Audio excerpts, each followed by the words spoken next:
Okay, I got thrown for a little bit of a loop there. That's not good to throw right off track into me. You got me today. Look, I'm blessed to be here today and the opportunity to talk to you about what San Antonio is and what we can be in the future.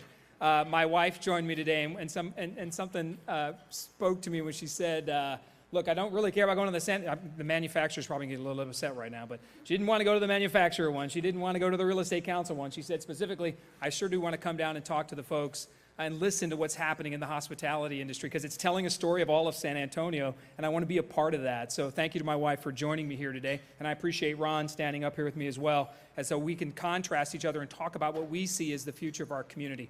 This I'll tell you, I spent my entire life in San Antonio. I graduated from John Jay High School, grew up on the south side up to Valley High, joined the United States Air Force on active duty for 10 years, came back and live off of 151 and have my professional career for the last 25 years. So I absolutely love our community. And the differences Ron and I have today are going to be stark. But at the end of the day, it's about a plan and a future and an opportunity of who we can be. The hospitality industry, and the reason why I was looking forward to this debate is because you tell the story of San Antonio. City council members own that story.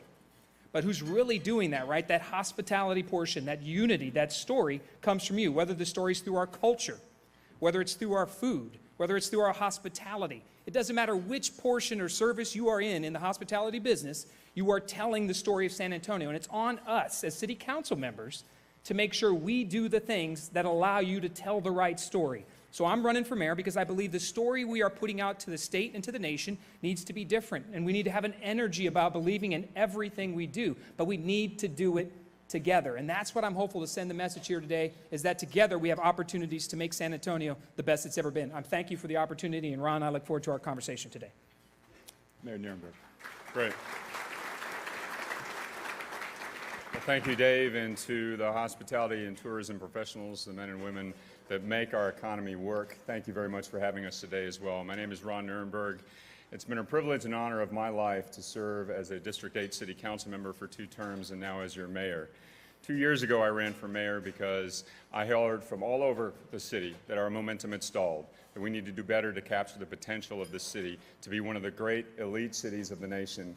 And that's why I ran for mayor, and that's what we are delivering. Crime is down to a historic low. Our economy is churning. We're at full employment, and we're creating jobs in target industries faster than we ever have before. In fact, we are creating jobs as fast as people move here. And in that note, we are the fastest growing city in the nation. And in addition, we're planning for the bright future that we have ahead of us in terms of transportation and housing and tackling all of the difficult challenges that a community like ours can face. I'm grateful for the work that we've done to build a solid foundation for the future, to recapture the momentum of this city. And I look forward to earning your support over the next 2 years and beyond to continue that momentum and make San Antonio one of the greatest cities in the world. Thank you very much. Thank you, Mayor. Okay, now to the first question. And this will go to you, Mayor. Our first question today involves the award of city contracts, use of city facilities, and the provision of economic incentives. In the recent past, San Antonio City Council has used its powers to limit the ability to visit San Antonio to recruit the Republican Party to hold its national party convention in San Antonio. Similarly, the San Antonio City Council has voted for an airport concession contract, but made a subsequent last-minute material change to the contract by eliminating a single parent company, Chick-fil-A Corporation. Both were arguably personally subjective decisions that presented very large economic costs to the tourism and lodging industry and represented a significant financial loss to all the San Antonio service industries that rely on this business. So based on the council's comments prior to the vote, Chick-fil-A was removed from the contract because of perhaps personal convictions. Will you uniformly apply the same parameters of personal subjectivity to future contracts? And a follow-up question would be, knowing that tourism is a major economic generator, how will you engage the tourism industry on these issues in the future that directly impacts us? You have 2 minutes to answer this question. Great. Well, thank you very much for the question. First and foremost, San Antonio is open for business. And the idea that we would drive any one group or organization out of town because tourism is our number one industry, one of our number one industries, is ridiculous. So here's the important thing. So first of all, it's very unfortunate this has been used as a political football, but I'm grateful for the opportunity to talk about the reason why I voted the way I did. This was a 4-year contract in the making, and I wasn't willing to scuttle it for political reasons, as some is wanting us to do. The truth of the matter is, in terms of the airport, we have 1.5 million people going through that airport on a Sunday. And I want to make sure that when they walk through that airport, they have a full array of options, not going through a darkened food court. In addition to that, this particular concession contract was emphasizing local. So now we have Smoke Shack, we have the luxury, we have local coffee, we even have a Spurs store in that airport. I have no qualms with the Chick-fil-A faith-based business model, nor do I care about who they donate to. But the truth of the matter is, when we make a decision, we have to make it in the best interest of the city, of the airport, and the passengers we serve. And to make sure that we have local and open 7 days a week in an airport that is running 7 days a week is critically important to me, and that's how I voted. It was going to be controversial one way or the other, no matter how this vote turned out, and that's unfortunate, because we do have another side of the community that perhaps would have had extreme anguish about the vote no matter what. But the truth of the matter is, at the end of the day, we have to vote what's in the best interest of the city, the airport, and the passengers we serve. Thank you, Mayor. Councilman, you have 2 minutes to respond to the same question. The record's pretty clear on this. I was in favor of bringing the Republican National Convention here. It was a bad decision that was done behind closed doors, period. I was in favor of keeping Chick-fil-A, period. The mayor opposed both of those measures. This is a track record issue. And remember I talked about at the beginning, the message we put out to the globe, right, to the planet, needs to be one of inclusivity wherever possible. Open for business doesn't mean you turn away $250 million of economic impact from any political convention, Republican or Democrat, and it doesn't mean you tell somebody that our unreliable RFP process is not to be trusted. Here's the truth. The mayor mentioned being open 7 days a week. The truth is that nowhere in that RFP did it dictate hours of operation. So at the end of the day, the RFP changed due to a moral conviction. It was a social value vote, and it sends a message. So whatever we can stand up here as elected officials and talk all day long about what we think the world's, how it sees us, but in reality, that sends a very scary message that is resonating across the nation. Number one is that we're potentially anti-faith, and that we're also anti-Republican. At the end of the day, we bring everything we can to San Antonio. We just came off of the Final Four. There is no way on this earth we could not have handled the Republican National Convention. And that seeps down to every level of our operation, especially in the hospitality industry. That's the story you want to tell. So the truth is that the things we do also affect your ability to tell that story. Unless we get straight on those and show true leadership on it, and make those decisions on that moment that makes sense. On the Chick-fil-A thing, I just would have paused the debate immediately. Let's table this, let's go back to the table. Because at the end of the day, the problem is a lack of inclusivity with the business community, the hospitality industry, and City Hall. These decisions shouldn't happen at the last minute, and they should not have happened behind closed doors. We can do better. The nation and the state is letting us know that right now.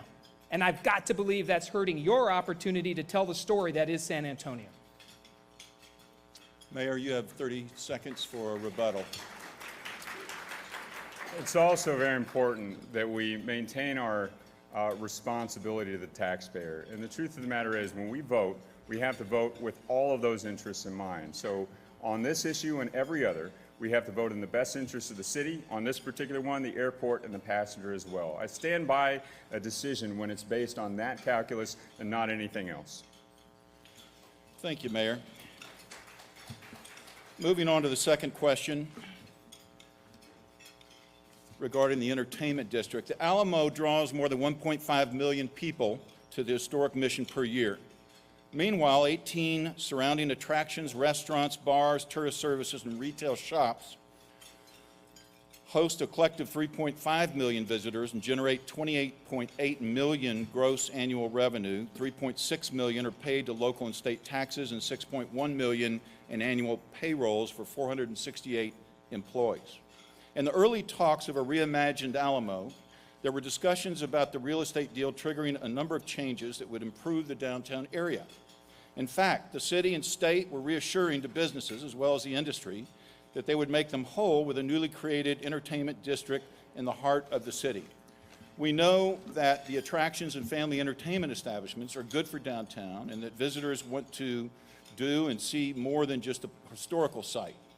Not only are these businesses and jobs at stake, there's a potential to create a new economic epicenter and potential to draw locals and create the kind of city our workforce want to live in. However, we're not seeing the same sense of urgency for the plans and the creation of the entertainment district. So the question is this, and we'll go first to Councilman Brockhouse. What have you done or will you do to help ensure the timely and successful creation of the entertainment district and its potential growth? You have 1 minute to answer that question, Councilman Brockhouse. Well, that's a tough question in 1 minute. Look, that investment in the Alamo was a must-have. I think it's going to create something that's going to be world-renowned, and we've got to grab a hold of that, and that cash, that money, that up to $400 million of investment was the right choice and decision. But we have to come in and create the entertainment district, because at the end of the day, it's not City Council that's working these operations and doing these things around the Alamo. And we have to take, I use a perfect example was the T-Pit, right? The Tourism Improvement District. So the council came into that, and you created something for yourself. You are the experts in your industry. You put that together.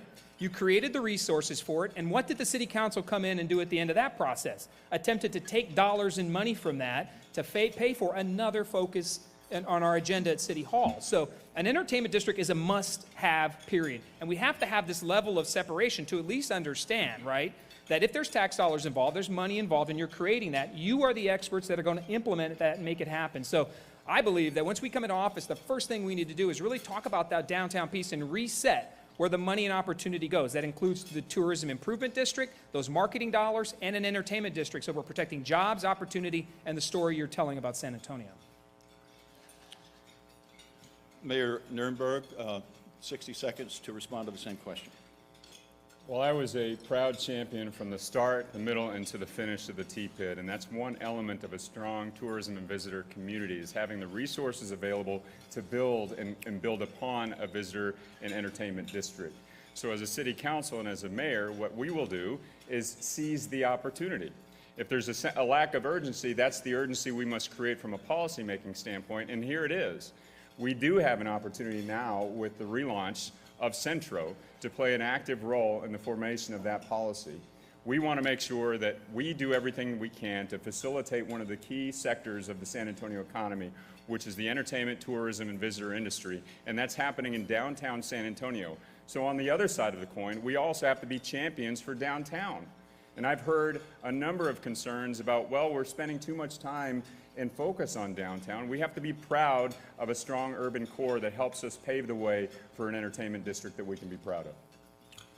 Thank you, sir. Moving on to question 3 regarding transportation.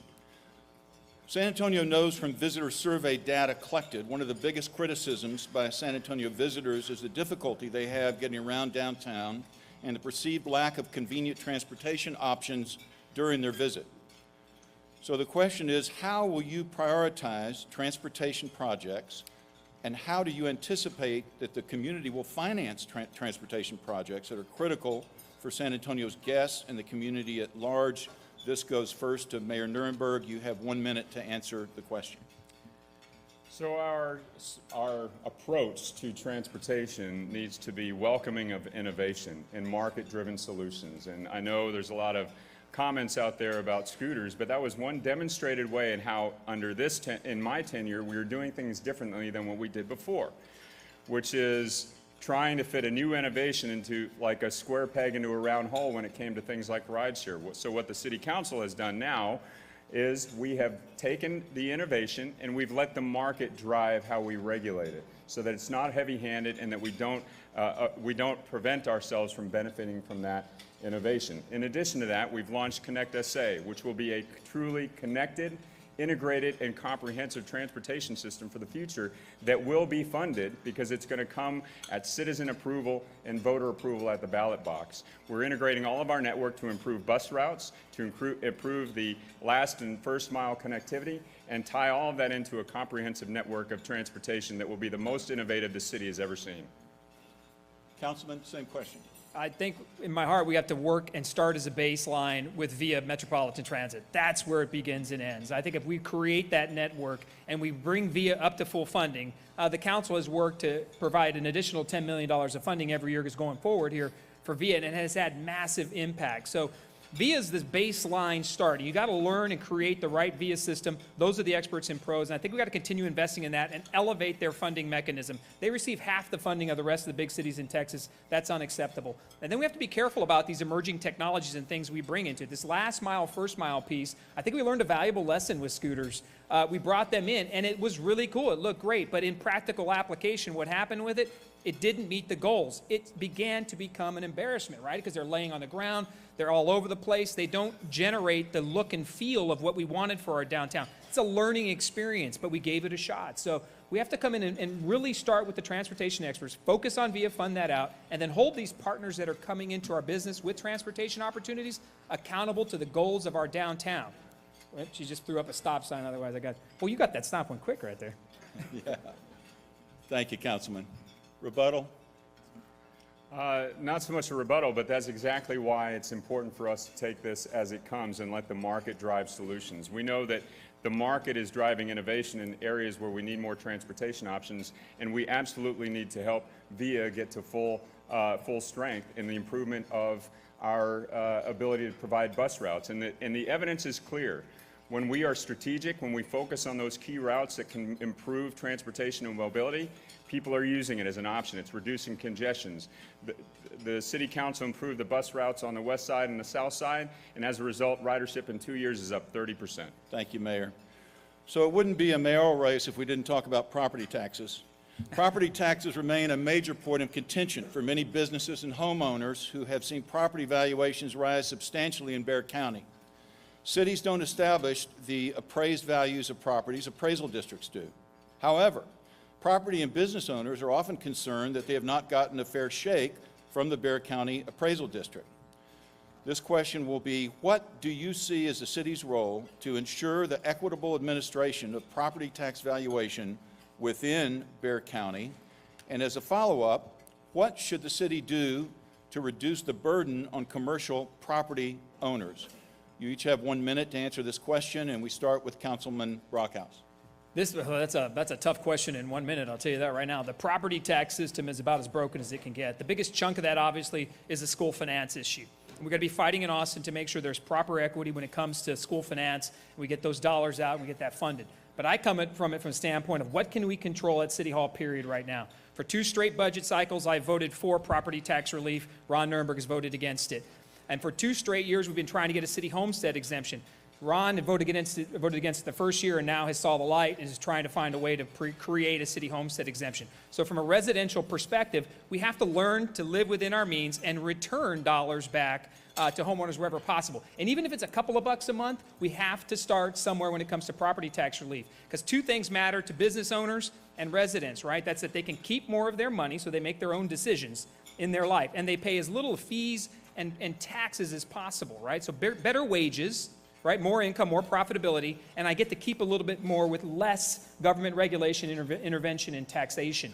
So my record is clear on property tax relief from both a business and a residential perspective. We must lower it and allow the residents to keep more of their dollars. Thank you, Councilman. Moving on to business climate. Do you have a rebuttal? Okay. Yeah. Go ahead. I'm sorry. Pardon me. Yeah, it's your turn, Mayor. Thanks. You guys are keeping me honest up here. First, I'm the only one up here who has actually successfully reduced the tax rate here locally. We did that in 2016. In addition, I've helped lead the charge to have what we're going to vote on tomorrow, which is a top-down review of the appraisal process here at the local level. In addition to that, I'm not going to waste time correcting his facts about votes that we've actually taken, but we do support an analysis of what we can do to strengthen the exemptions here locally. Problem is, Councilman Brockhouse has been using political sound bites to pretend that he's going to provide people with property tax relief when he knows without a doubt it won't happen unless we work collaboratively, not just at the local level, but at the state level. So I'm working with the state legislature, which includes the Speaker of the House and the Governor's office, to ensure that we have meaningful tax relief in San Antonio and every other big city in the state. and that includes a path forward for school finance reform. If they cannot deliver that, which is their #1 priority, there is no tax relief or reform for anyone. So we've been working collaboratively as a team, the state and the cities, to ensure that they get that done, and we're going to be helping along the way because everyone can agree we need property tax reform and relief at the local level. Councilman, you can have a rebuttal Just for 30 seconds. just should you a so desire. 30-second rebuttal to that. The truth is, we could have done something. He voted against it. Period. You can't run away from the fact you voted against property tax relief. Wherever it is, the record stands. So when we pushed out the property tax relief option to roll back the rate, Ron said no. And when it comes to valuations, that's the problem, right? People are getting priced out of their homes across the city. And when we develop and grow, which is what we all want to do, we have to protect those residents and neighborhoods as well. So they're not priced out of their homes because their taxes and their mortgage payment, they can't afford them anymore. So the record is clear. We've made the votes, and he's got to own it. He said no to property tax relief. Mayor, I'm going to allow a rebuttal to the rebuttal, should you care to make one. That's just a bald-faced lie, and something that Councilman Brockhouse seems to have no problem repeating. But the record is clear. I'm the only one up here that has actually done work to improve tax rates, lower tax rates in San Antonio, and do that at the local level, but also work collaboratively with state leaders to get it done for us all. There's no rebuttal to the rebuttal to the rebuttal? No, that was No, it. I'm messing around. I'm just kidding. So moving on to business climate. Texas state law currently prohibits municipalities from setting the wages of any private sector business with the exception of entities that have an economic development or other ongoing contractual relationship with the city. Yet, there have been other forays of the City Council into regulating private sector workplace related protocols such as the recent city ordinance on private sector sick leave policies. So the question is, what is your position on the City of San Antonio setting out how private sector businesses operate as to workplace protocols that extend beyond discrimination prohibitions such as predictive scheduling? And where do you draw the line for the City Council setting itself as an expert in private sector workplace protocols? You'll have 1 minute to answer this question, and we'll start with Mayor Nirenberg. Well, I believe that the City Council should maintain its own jurisdiction when it comes to relationship between employers and employees. This is centered on the issues of predictive scheduling, paid sick leave. And in my opinion, that's not the role of the city government. Now, the paid sick leave issue is a very nuanced one because that came to us in a citizen-driven petition. And the only way for us to have some control over that and to be able to craft it in the event that the legislature or the courts did not preempt cities, which they are going to do, was to pass it as an ordinance. I got very good advice from someone who's in this room that said if there is something that you're going to have to deal on something that you really don't want to do it on your own paper. What that meant was we've got to pass it as an ordinance in order to prevent it from becoming to be in a lockbox in which we would have no control over the paid sick leave ordinance. So what we need to do as a city moving forward is to mind our jurisdiction and also ensure that we have a proper conversation in the community between employers and employees to know what our role is and what their role is. Councilman, same question. I mean, that is a pretty black and white issue for me. I voted against it. Ron voted for it.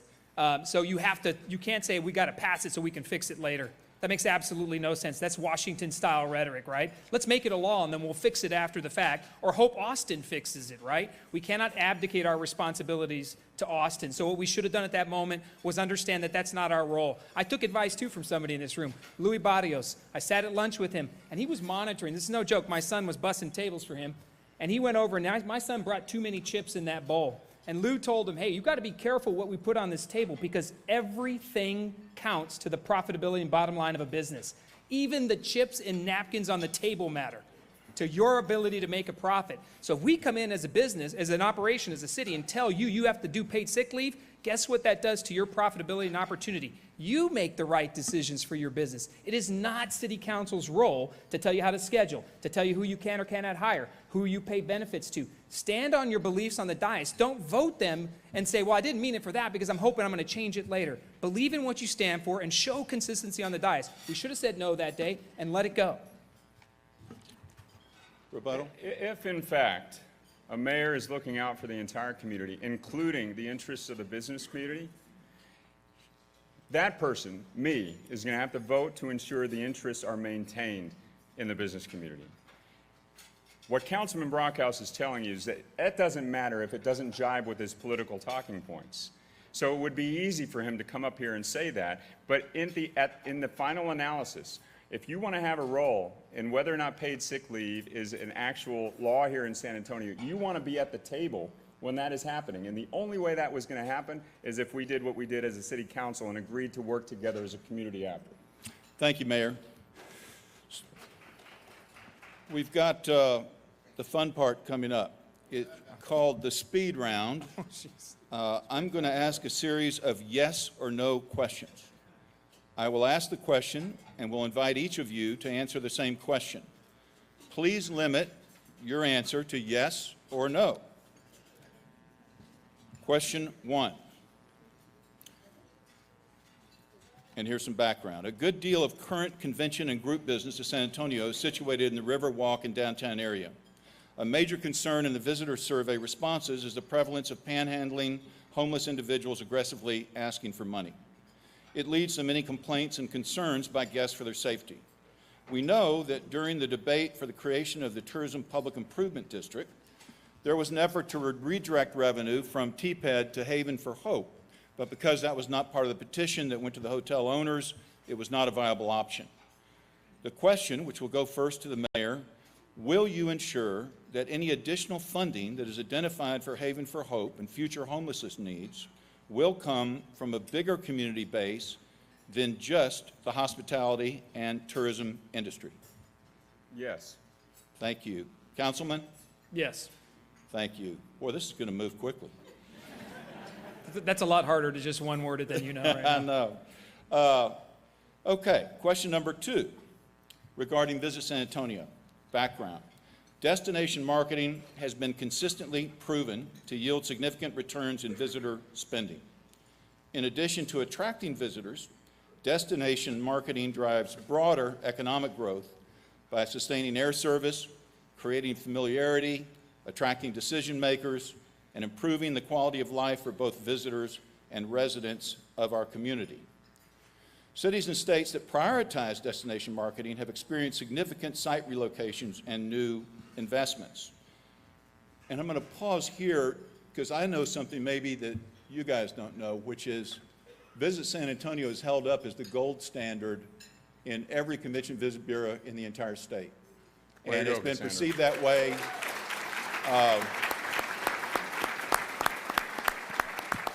It's been perceived that way for a long time, but particularly under the leadership of Cassandra Mate and her amazing team. So I just wanted to throw that in there as an out-of-town guy. So additionally, before the TPED hotel owners took on this business risk to grow the marketing budget at Visit San Antonio, they were assured that the additional revenue from the tourism district would not be seen as supplemental and would not replace the city's base commitment to Visit San Antonio from the local hotel occupancy tax for their marketing efforts. The question is this, and it goes first to Councilman Brockhouse.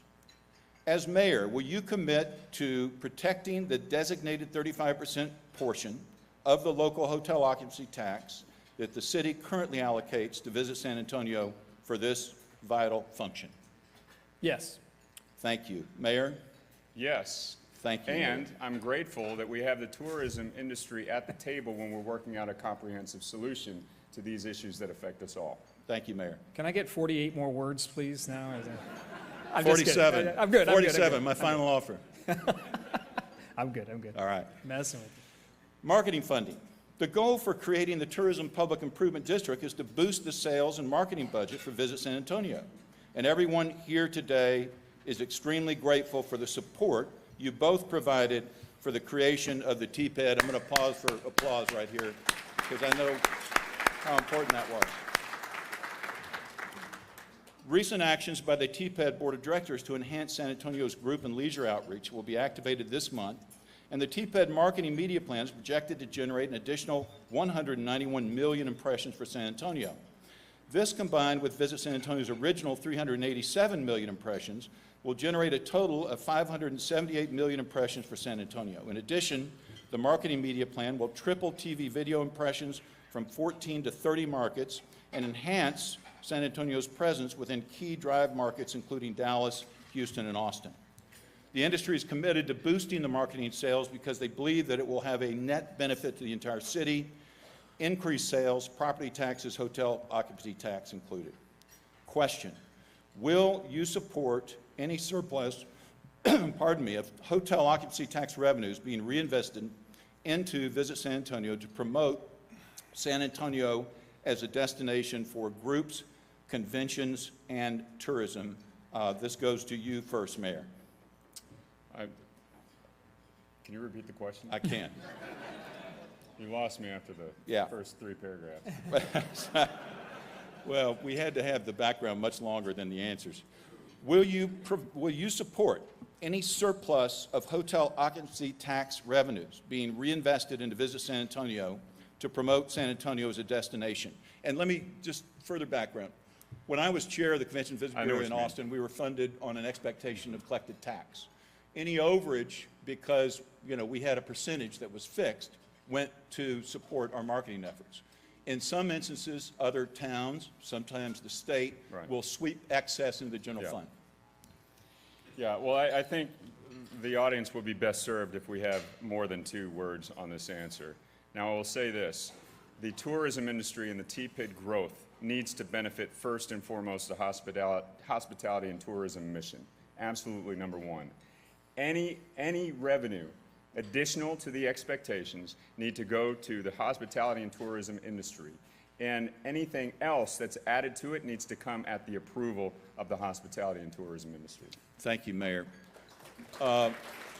Councilman, I'll give you the same situation. I was just going to say yes, but it's pretty black and white to me. But I think, look, the best thing we can do is reinvest the money back into marketing whenever we can, because that return on that, if I put $1 in, I get $7 back, I'm going to go after that all day long, right? So it's a return on our investment. It's an opportunity to tell the story. And by the way, that hospitality, it's affecting all industries across San Antonio. The hospitality, the restaurant association, tourism business, that's sprinkling into everything. Those are dollars well spent. It's a story well told. And in today's environment, especially with the decisions we're making on City Council, we want to tell the best possible story. It's a hard yes, no questions asked. Thank you, Councilman. So we're going into passenger facilities now. Members of Congress have introduced the Rebuilding America's Airport Infrastructure Act. The bill would eliminate the cap on the federal passenger facility charge fee, usually $4.50 per passenger per flight, and increased fees would provide commercial airports with more capacity to undertake local airport infrastructure investments. If passed, the federal legislation would allow San Antonio to substantially improve the capacity of San Antonio International and its customer experience. Question, first to Councilman Brockhouse. Will you support this federal bill that would allow the local authority to adjust this fee to raise funds for improvement of the San Antonio International Airport and the airline customer experience in San Antonio? Yes. Mayor. Yes, and I was asked on behalf of the National League of Cities for every city in the country to go testify at Congress a few weeks ago to do just that. Thank you, sir. Okay. We are now to, and I applaud you both because we're exactly right on time. So thanks for keeping me on point and for being such great debaters. So now we're going to take some questions for the audience. We would like to take a question from the audience for each candidate. Each candidate will have 2 minutes to answer. May I have a question for Mayor Nirenberg from the audience?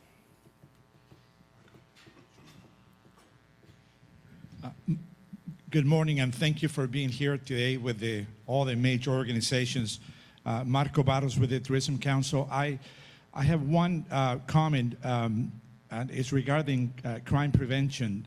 We've had a problem for many, many years called, in short, pizza flyers, which is creating a lot of issues on security for our hotels and even building and property. So would you help us in the future to prosecute the owners of these illegal pizza places? And what else would you do to help us with crime prevention and safety issues to prevent this helping our industry?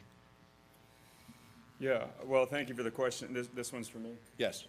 Thank you for the question, Marco. And I worked with then Councilwoman Elisa Chan to put teeth into the bandit sign ordinance several years ago. And a couple of years ago, it was the first time we were able to successfully prosecute a bandit sign operation.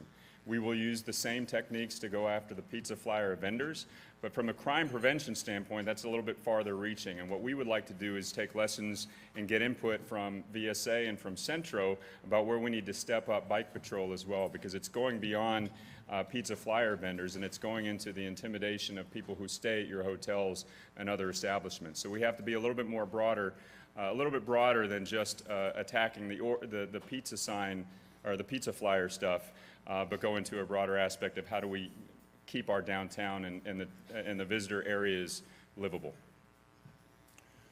Thank you, Mayor. May I have a question for Councilman Brockhouse from the audience, please? Don't everybody jump up at once.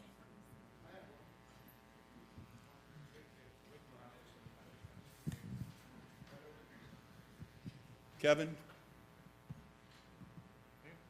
Okay. I can't see with the lights. Who's standing?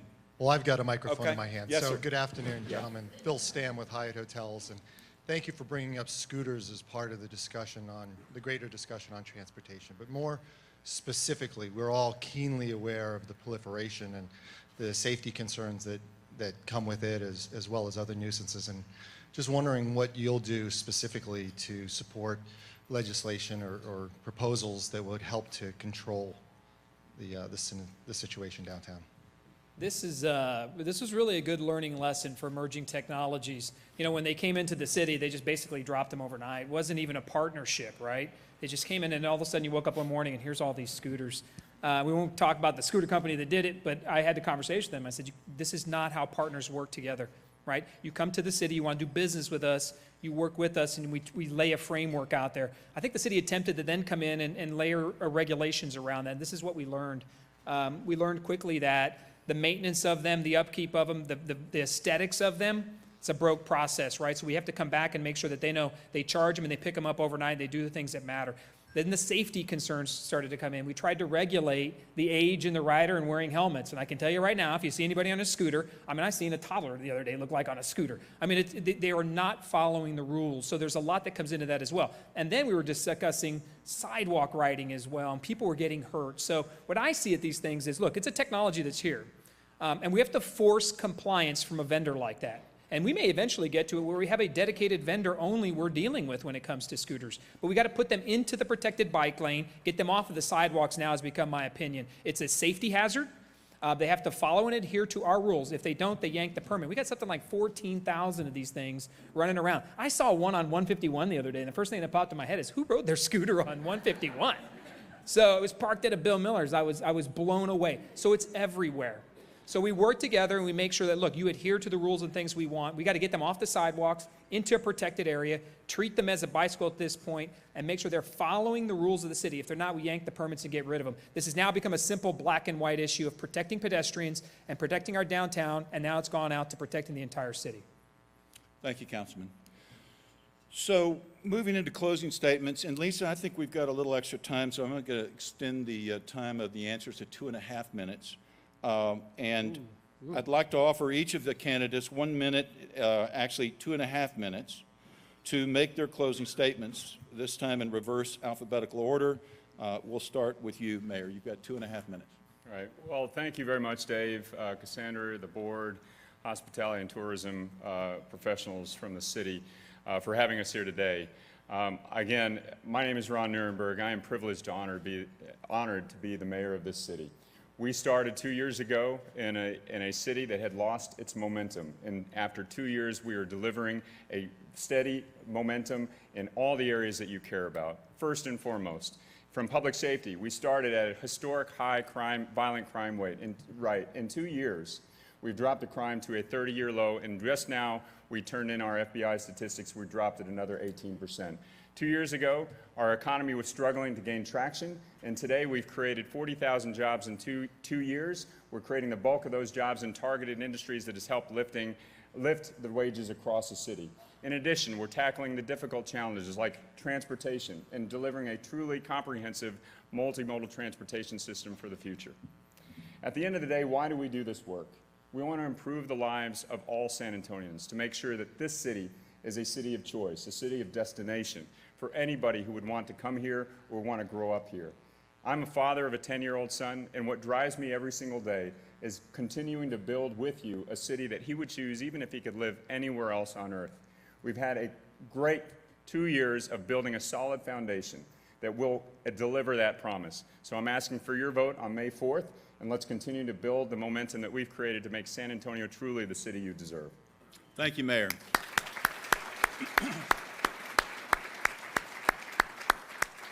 Councilman Brockhouse. Debates and political campaigns, I mean, they're a trial by error and fire, and Ron and I have different views on the future of our city. And it's this opposite game. We go back and forth. We've been at this twice, our second time today, and we just vehemently disagree on some very important key facts. So I'll just say what I believe in, and I'm going to talk a little bit about a couple facts there. Number one is San Antonio had the worst job creation it's had in the last 10 years in 2018. That's a fact. Created 11,000 jobs. And while San Antonio's crime rate is decreasing, I would tell you many neighborhoods in our community, including the downtown, including people in this room, do not see that decrease in crime. So it's not reaching everybody. We still have the highest crime rate of the top 15 cities in the nation, period. It is decreasing, but we have to do better. We need more police officers and more security and control, especially for the people in this room. And then the other thing is you have to believe in us, in the business community. We have to work together. For the last couple of years, I'm sorry, there was a disconnect between City Hall and the business community, City Hall and the residents in the neighborhoods. We have to close that gap. You've been left out of too many key decisions. They're either happening behind closed doors or you're not included at all, and they come at the last minute of an RFP process like Chick-fil-A. We can't have that. The best we can do is include each other. And if we disagree, we disagree. I've lost many votes, 2-9, trust me, 1-10. And I'm okay with that as long as we stand for what we believe in and we go down there and we do the best we can. And here's the point I want to leave you with. I know what you're doing for San Antonio. My goal is to stretch your tourism days out, right? I want to fight for you to have more tourism days. And if that means I need to go to Austin and say I want to talk about school start dates, I want to talk about different things that are going to give you more opportunity to create more days and opportunities, more beds, more dollars, then I'm going to do that for you, and then give you the tools you need to make it happen, like a TPID, like an entertainment district, all these things that put the marketing opportunity back to you. That's what's broken at City Hall. You're left out far too long, and we have to include you as part of it and work hard for each other. That's the story of San Antonio. It's not the city you deserve, because as tourism professionals, you know what San Antonio is. We have the city we want. We don't need to change it to something else. We need to tell that culture story through our food, through our tourism, through our missions, through our history, right? We need to tell that story and push that out so that you're bringing people here and creating wealth, opportunity for every resident in San Antonio. Ron, I continue to be thankful for the opportunity to stand next to you. While we disagree, we both have a goal to make San Antonio the best it can be. We just see it differently. Thank you for your time today, and I'm very appreciative of the event. I look forward to any questions afterwards. Thank you, Councilman.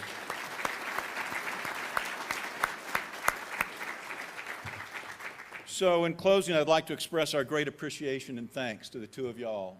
I know you're just coming from another debate, and we really appreciate you making time for the industry. Your answers have been right on point, and we appreciate you being here. We look forward to working with each of you in the future. By supporting the needs and goals of the tourism industry, you're supporting the development of virtually every other business segment within San Antonio, from restaurants to retail to transportation, banking, and the building trade. And to your point, Mayor, I'm told that the largest growth of a Texas city in the millennial segment is San Antonio. So the chances of your 10-year-old wanting to stay here are probably pretty good if that keeps up. By supporting all these infrastructure needs and the enormous impact that the business is having on transportation, banking, and the building trade, it's difficult to think of any sector in the city that's not directly impacted by our industry. And we so greatly appreciate and depend on your stalwart support, Mayor and Councilman. I'd like to thank the Wyndham San Antonio Riverwalk Hotel for hosting this event. How about a round of applause for Kevin and his wonderful staff?